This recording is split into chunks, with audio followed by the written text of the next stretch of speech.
Welcome to another In Wheel Time podcast, a 30-minute mini version of the In Wheel Time car show that airs live every Saturday morning, 8 to 11 a.m. Central.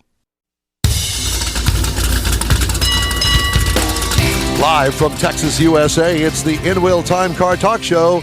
Coming up, gassers mean different things to different people. Oh, yeah. But to us, it brings back fond memories of days gone by at the drag strip. Quinn Stott joins us to talk about the Southeast Gassers Association. Mars drives the Mazda CX30. He'll tell you all about that. We got the events calendar and the stories making automotive news headlines all coming up. Howdy, along with Mike Out of This World Mars, King Conrad DeLong. We always need more Jeff Zekin. I'm Don Armstrong. Thanks so much for joining us on the third hour of the In Wheel Time Saturday Car Talk Show. This is a live edition that we currently have. So everybody's demiking here. Oh, boy. Mars. Okay, so I got all that turned off. Okay. And do we have Quinn with us now? I'm sorry. You've got the wrong headset on there, Mr. Mars. Yes, we do. Oh, we do? Connection. We've got him on audio. Well, that's fine. And we're just going to have to go with that. Quinn, are you there with us? I am. Very nice. Thank you so much for joining us today. Gassers. I'm going to let you explain to our audience that doesn't know, what is a gasser? What makes a gasser a gasser? Well, I'm going to start by saying I don't think I have real good service here, so I hope this is working okay. It is. Yes, we hear you. We've got good audio. Okay. Well, I don't know why I don't have a video, but I'm scared to mess with it. So I'm afraid I'll turn it off. Don't touch it. It's okay. We got your audio loud and clear. Not only am I still living, trying to go back to 1967 of the gasser world, my technology brain is still in 1967, so I don't know how to use all this modern stuff. Got it. But you asked me what a gasser was. The reason we started Southeast Gassers was to try to protect the gasser name, and because everybody thinks a gasser is something different. And I could be on here for a long, long time explaining what a gasser is, so I'll try to give you a short version. Good. In the 1950s, IHRA had Top Fuel dragsters. They had Super Stock. They had Modified Eliminator. They had Stock Eliminator. But they had nowhere for the kid that had put a 40 Ford put a Cadillac engine in his 40 Ford to race. Everything else required the engine that came factory to be able to compete, or it had to be Top Fuel, which some young kid couldn't afford to do that. So NHRA decided to build a class that allowed engine transplants. In other words, you could put a Chevrolet engine in a Ford engine in a Chevrolet, whatever. So these kids that had hot rodded their car and took an engine out of a DeSoto or a Cadillac or whatever and put in it, they have a place to race.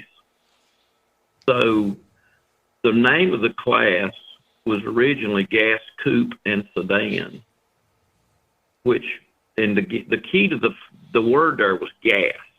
Really, the only rule was the number one rule was it had to run on gasoline. It had to be a full-bodied car. It couldn't be a chopped-up, no fender deal. It had to be a full-bodied car, and it had to run on gasoline. They were allowed to set the engine back 10%, and the reason for that was they had no spec on where these particular engines should have been in the car because it wasn't a factory piece, so they adopted a 10% setback. Well, as time has went on over the next many, many years, we've even got groups out here now that's calling them gassers, and they run on alcohol. Just as an example of how the name gasser has been drugged through the mud. You can't call it a gasser if it runs on alcohol because that's breaking rule number one. The name of the class was Gas Coupe and Sedan. Now, where the gasser name came from was when the announcers would be announcing these cars. The Gas Coupe and sedan name was just too long, so they started calling them Gassers for short. So really and truly, Gasser's not even their official name. That was their nickname. But everybody calls them Gassers. So what we did by trying to develop Southeast Gassers was to do it the way it really was, as close as possible, and protect that name. I could go into details. I mean, you see people, you can pick up I even picked up Hot Rod Magazine one time. You know, that's supposed to be the holy grail of hot rod. And they had a picture of a car on the front cover with a 15-inch wide tire under the back. Huh. Nothing about this car suited the Gasser era. And they was calling it a Gasser and doing an article on Gassers. And I'm like, oh, my God, even Hot Rod Magazine is leading people the wrong way. They fell for it. Because the widest tire you could buy back then was 11 inches. We chose 1967 because that was the last year the Gassers were really popular. They started dying a slow death after that. Actually, they died a quick death after that. Now, you know, I've been messing around with drag strips since, well, the 60s, and to me, a Gasser always had a straight front axle. Right. Am I? 90% of them did. If you look back at the history, all the competitive ones did. That was the norm, and that's where I get bashed a lot on our rules. Our rules require them to have a straight front axle. But I have people call me all the time, how come I can't race with you? We don't have a straight front axle. And every Gasser didn't have a straight front axle. Well, they're exactly right. Every Gasser didn't. But 99% of them did. And if I made my rules that allowed a control arm front end instead of a straight axle, we wouldn't have any straight axle cars racing with us, because why would you do that? You know, that's the wrong. Straight axle is not as good as control arm nowadays. Now, back then it was better, but with the technology we have now, a straight axle would be the last thing you'd want to put under a competitive race car. And so we back made the back in rules the you have to have a straight axle. So back in the day when that class, if you want to call it that, was being developed, I guess the straight axle was the thing to go to because, one, it was cheap. It got the car up in the air for the most part to get all of the weight transfer back to the back of the car.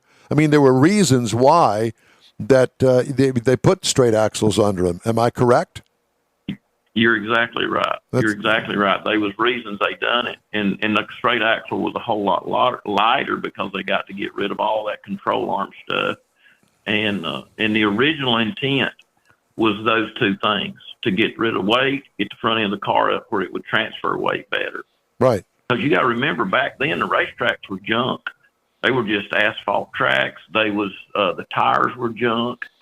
And that's sort of why the Gasser era died, because by 1968, good tires had come out, tracks had gotten better, and the cars didn't have to sit as high anymore to work well. So they started lowering them, and of course then the later model cars started becoming, the Opals and all that stuff started getting involved. And so the Willises and the Anglias and the really cool cars started disappearing because they weren't competitive anymore with the modern body style. Where are you? That's why we cut ours off at 67, so we wouldn't get any of those modern body styles. Where can I go to see the Gassers run?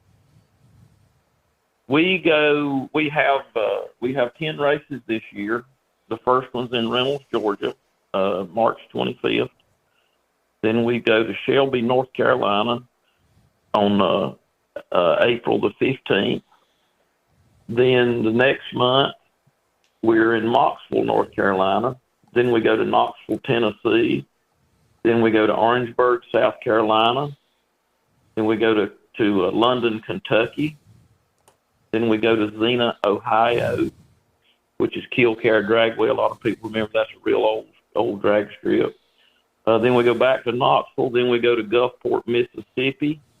Then we finish our final race in Shelby, North Carolina. So the closest to us would be the Mississippi track. Yeah. Gulfport. Mm-hmm. Yep. Yeah. That's going to be during Cruising the Coast. That's going to be I've been there. October the 7th. I've been to Cruising That'd the be a Coast. good time to go. We do both of them. And the Cruising the Coast is a great event. They'll draw in 1,000 cars from around the At country. least. They do, and the guys, the new owners, just bought over at Gulfport. They've been trying to get us down there for about 6 years, and they finally made us an offer we couldn't refuse. That's another cool thing. We could get on 1,000 subjects, but we have 22 racetracks right now on a waiting list, not counting the 10 we already go to. We have 22 on a waiting list begging for our show. The other nostalgia groups are begging for tracks. They're begging for racetracks to race at. Sure. We don't pay an entry fee. The tracks pay us to come, but the reason for that is we have something the rest of them don't have. Right. We have spectators. Well, yeah, We everybody have wants the to. bleachers everywhere we go. Yeah, everybody wants And to go the see reason is, Yeah, everybody yeah, wants to go well, the see a reason wheel is standing. We show what we advertise. Yeah. What kind of a gasser? What kind of a gasser gassers. do you have? Mine's a 48 Anglia. Oh my I gosh. had a 41 Willis, and I sold it. It went to Colorado, and I built a 41 Anglia this year. Kind of motors it got in it? It's got a 388 cubic inch engine, and we do weight to cubic inch. So I have to weigh 2340, I think it is. With driver. Keep in mind, I don't know if y'all know my history, but I ran pro modified for 17 years. Oh, wow. Or 19 years. 19 years. I was pro mod world champion in 2006, and I'm telling you all this to lead somewhere. I'm not trying to put a feather in my hat, but I won world championship, IHRA Pro Mod World Championship in 2006. I was voted number 11 top pro mod driver in the world. I was voted Carcraft Magazine All-Star Driver of the Year in 2001, and I could go on and on and on. But what I'm leading up to is I've been 250 miles an hour in a pro mod car in less than 5 seconds, under 5 seconds, under 6 seconds, I'll say. 540 something, I think it was, 560. Anyway, my Anglia is 2 seconds slower and twice as hard to drive. We don't even allow a shift light. We allow no modern electronics. Seat of the whatsoever. pants. Yeah, seat of the pants and All seat of the sound pants. of the exhaust, and that's about it. I assume Exactly. that you have a tachometer. We have a tachometer. We have the equipment they would have had in 1967. Our cars have to be manual transmission. We don't. If you come to a Southeast Gasser race, you will not see an automatic transmission on the racetrack all day long.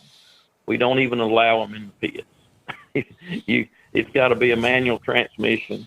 We don't allow a two-step, which is a throttle control on the starting line. They didn't have it in the 60s, so we don't have it. The only electronics we have is the ignition, and an argument can be made that the 63 Corvette did come out with electronic ignition. There was some form of it in the 60s, I should say, 66 or 7, I think it was. But it has to be just an internal MSD 6AL with no form of any kind of rev. We let them have a high side rev limiter for engine protection, and that's it. No kind of control, no timing retard, no anything like that, everything. And we do that simply because it just gets to the point you can't even find a set of points in condenser anymore. What is the manual transmission of choice? G-Force right now. G-Force. Seems like everybody uses G-Force. The reason we like the G-Force is it looks just like a Super T10. The old Super T10 that everybody ran back then. If you look at a G-Force transmission, the A10A, 101A G-Force, it looks just like it'll bolt in the same spot the Super T10 bolts in. What? You can unbolt the Super T10, cross member, bell housing, everything, and bolt a 101A G-Force right back in its place. And I assume that in the development of the engine that you've got in there, that you did put it on a dynamometer. Oh, yeah. Yeah, we dyno the stuff. And so what kind of horsepower has that thing got? Mine makes about 800, but I have people call me all the time and say, what kind of horsepower does it take to compete? And I said, you need about 2 horsepower per cubic inch, a little over 2, actually. And the reason I say that is we classify the car's weight to cubic inch.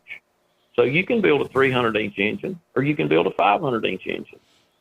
It's still it's because if you build a 500-inch engine, let's just say you run that in C gas, it's 10 pounds per cubic inch. You got to weigh 5,000 pounds.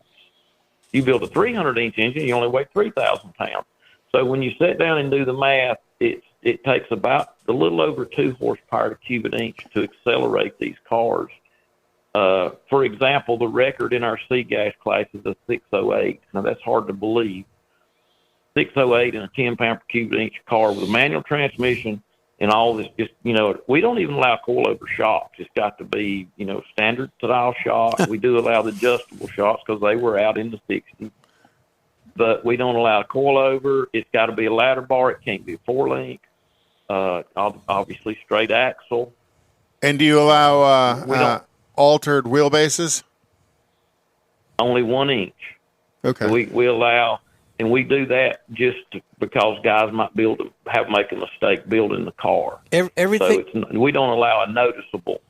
Now we do have an altered wheelbase class. We do have an AFX class, but it's still exhibition. We only have like 4 or 5 cars in that class. So everything. And we have the Platt brothers race with us. Houston, Rocky Platt, and his brother. So we've got the Platt brothers. We've got several guys in the AFX class. Seems to be getting a hold and growing. And of course, we make them have an altered wheelbase in that class. So everything's back from It has to be altered. everything's back from the 60s on this, and they're gassers. Yes, Are you paying? 67. Are you paying the 60s prices for gas?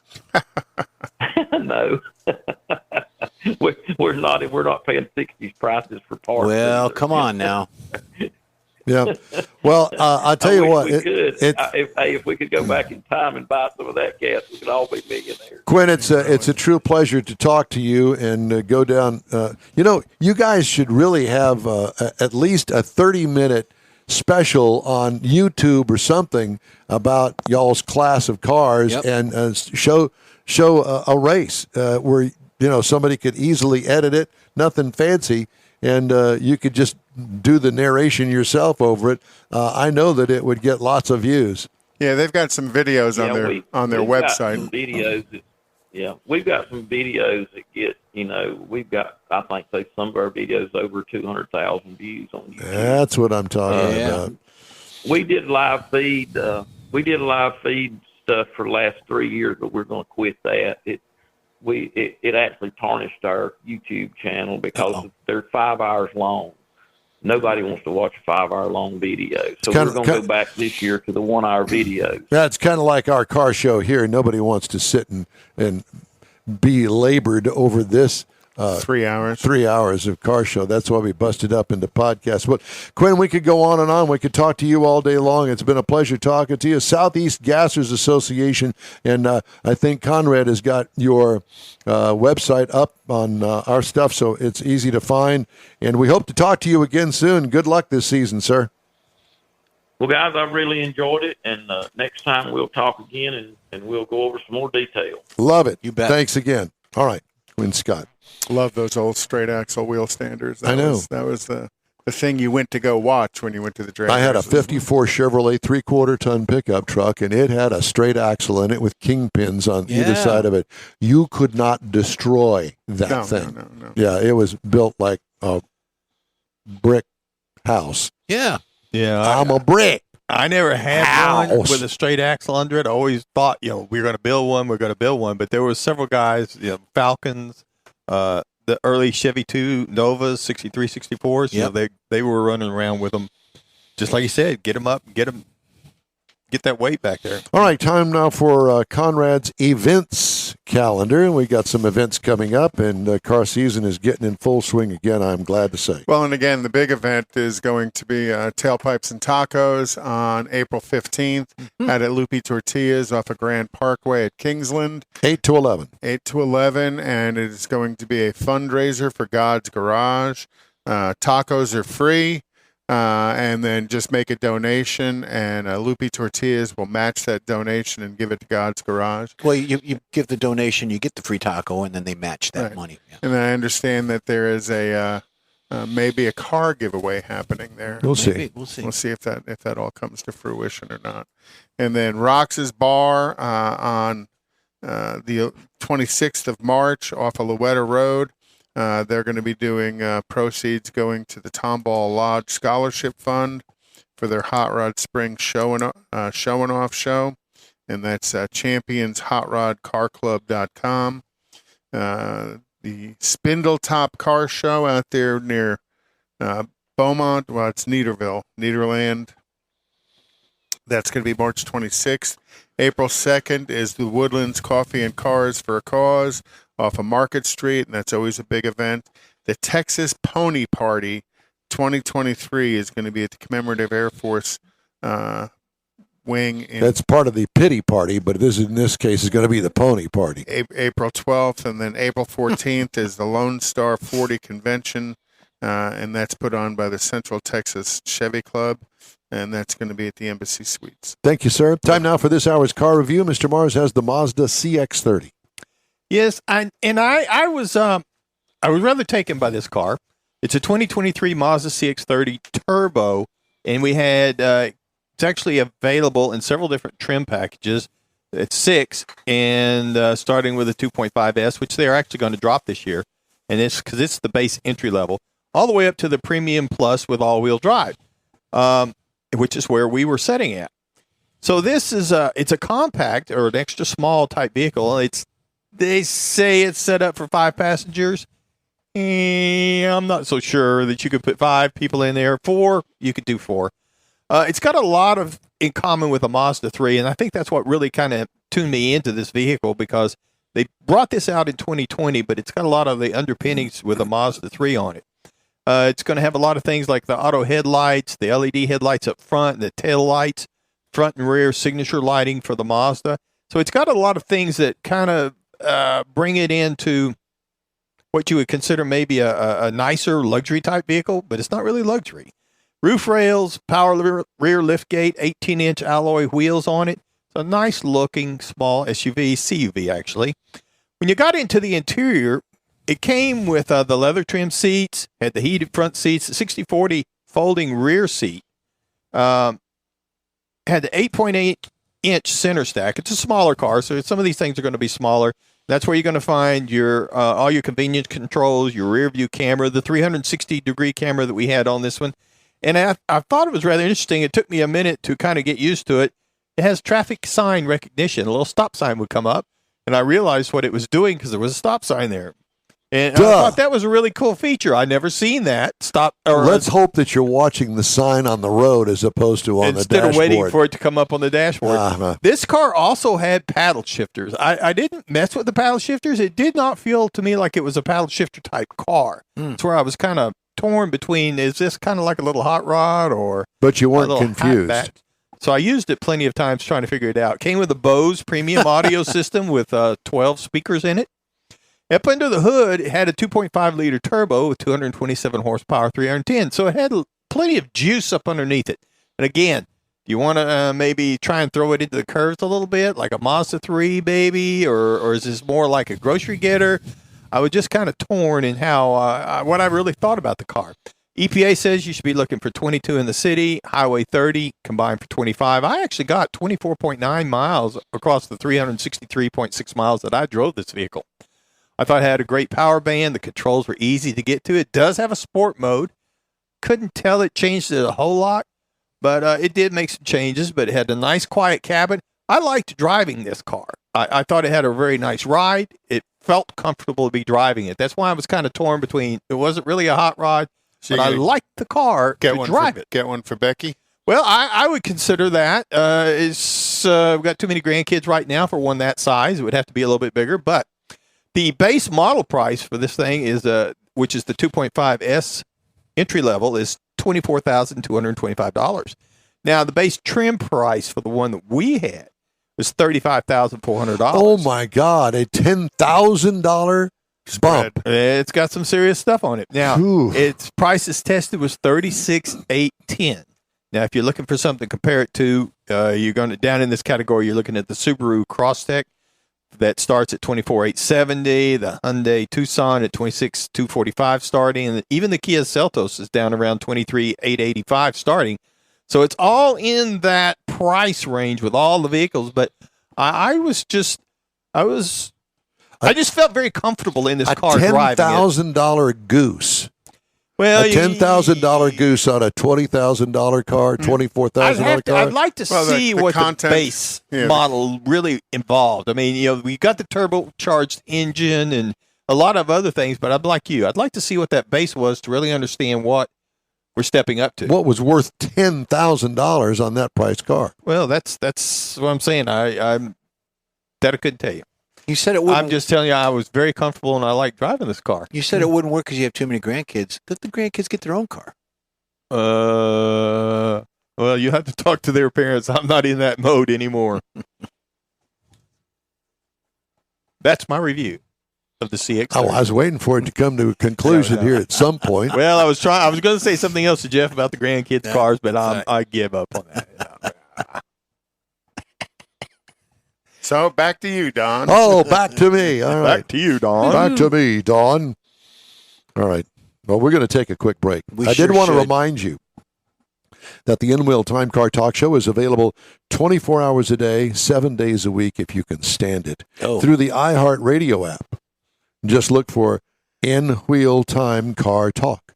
We also video stream on Facebook, YouTube, Twitch, and InWheelTime.com. So you can see what we look like while we're. Oh my God, That's a doing frightening the show. thing, isn't it? And 30-minute podcasts are at your fingertips on over a dozen of the most popular podcast outlets.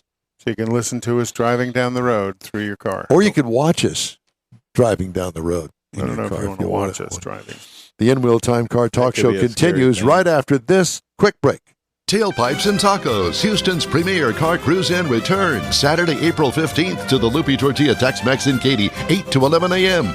Bring your hot rod, classic, resto mod, or any other vehicle you'd like to show and compete for one of 3 highly coveted chili pepper trophies.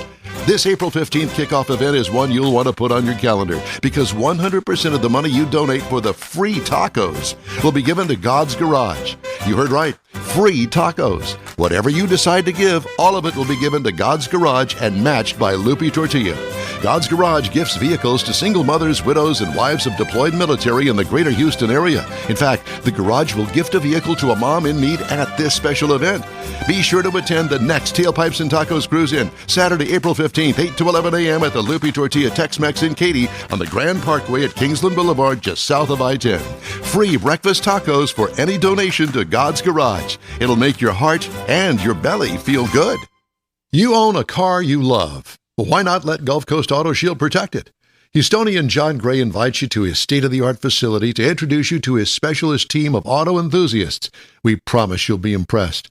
Whether you're looking to massage your original paint to a like-new appearance, apply a ceramic coating, install a paint protection film, nano-ceramic window tint, or new windshield protection called ExoShield, Gulf Coast Auto Shield is where Houston's car people go. Curbed your wheels? Instead of buying new, why not have them repaired? How about a professionally installed radar detector? Gulf Coast Auto Shield does that too.